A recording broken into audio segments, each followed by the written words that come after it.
Lalit Mansingh, the former Foreign Secretary of India, coined the term necklace of diamonds when addressing a think tank in August 2011.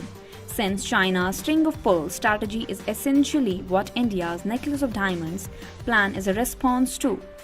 Understanding China's string of pearls strategy is essential to comprehending India's necklace of diamonds approach.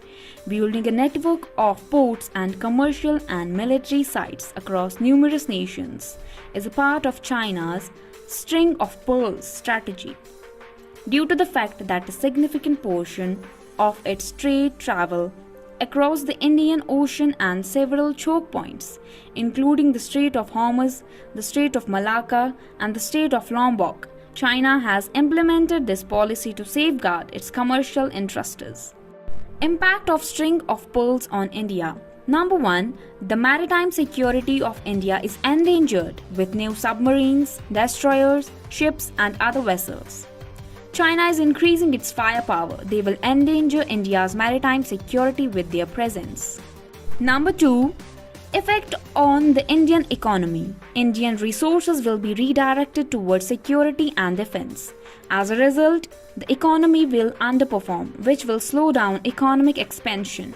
India and the entire East and Southeast area may become more unstable as a result of this. Number 3.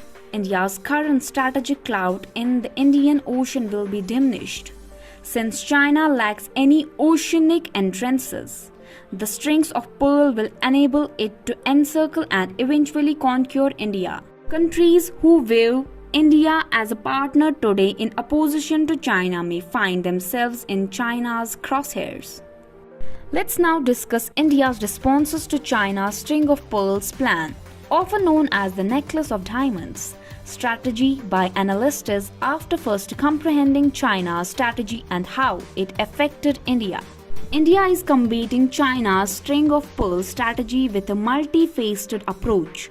The plan calls for the construction of ports, the installation of sophisticated coastal surveillance radar systems to monitor Chinese warships and submarines, the importation of cutting-edge surveillance aircraft that can locate Chinese submarines, the operation of an airport in the neighboring country to monitor the Chinese port, the strengthening of the defense ties, the expansion of bilateral ties with South Asia nations, island nations in the Indian Ocean region, Southeast Asian regions, and the performance of regular military exercises with the navies of USA, Japan, Australia.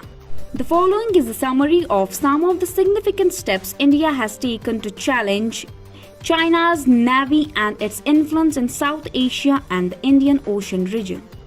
Number 1. India's Act East policy, which was started as an endeavor to integrate Southeast Asian nations with India's economy in order to help India confront China. It has been utilized to reach significant military and strategic agreements with Vietnam, Japan, the Philippines, South Korea, Indonesia, Singapore, and Thailand. Number 2. Constructing and using ports. India is expanding the port of Chabahar in Iran, creating a new land sea connection that will bypass Pakistan and connect countries in Central Asia. It will strategically situated close to the Strait of Hormuz and Pakistan's Chinese Gwadar port. India is in a crucial location since Chabahar faces out over the Gulf of Oman, a vital oil supply route. India is constructing a deep water port in Indonesia called Sabang. Due to its proximity to India's Andaman and Nicobar Islands and the Strait of Malacca, it has a strategic significance. India constructed a deep water port in Sittwe, Myanmar in 2016. India would assist Bangladesh in updating the seaport in Mongla. The Bangladeshi port of Chittagong is also accessible to India. Oman. India and Oman have struck agreements to allow access to important naval installation there. The Strait of Hormuz is not far from this facility. The Strait of Hormuz is used by more than 30% of oil shipments. India has inked a contract to gain access of Singapore's strategically placed Changi Naval Base, which is close to the Strait of Malacca. Number 3. Relations between the armed forces and the Navy. In order to modernize and train its Navy, India has established a strategic naval relationship with Myanmar, which gives India a bigger presence in the region. Additionally, it has agreements for military cooperation in the area with the USA, Australia, and Japan. The four nations, often referred to as the Quad, conduct combined military drills in the IOR region.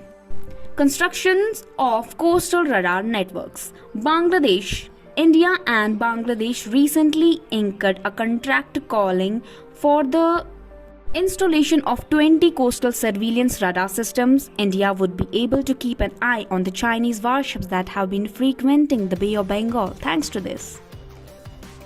10 coastal radar systems will be installed in the Maldives by India.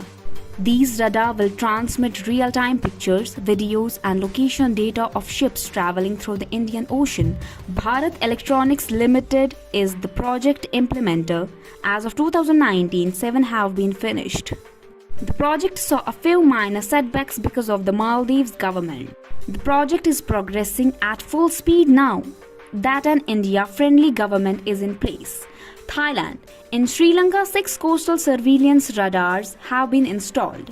According to various estimates, India intends to build at least 10 more CSR in Sri Lanka. The governments of India and Sri Lanka are making continual attempts to strengthen their relations. Mauritius. There are 8 coastal surveillance radars in place there. The Seychelles. In Seychelles, 1 coastal surveillance radar has been installed. In the Seychelles, the first coastal surveillance radar went into operation in 2015. On Mahe, the major island, it was dedicated. The little island of Esto, Assumption and Farquhar will see more coastal surveillance radar installed. In Seychelles, there are plans for 32 more coastal surveillance radar systems. India, BEL installed 16 command and control systems as well as 46 coastal radar stations. In India in 2015, 38 more coastal radar stations as well as 5 command and control systems will be installed during the following phase. Building ports in partnership with other nations and signing bilateral agreements with them are typically done to strengthen commercial ties and open new trade routes for India.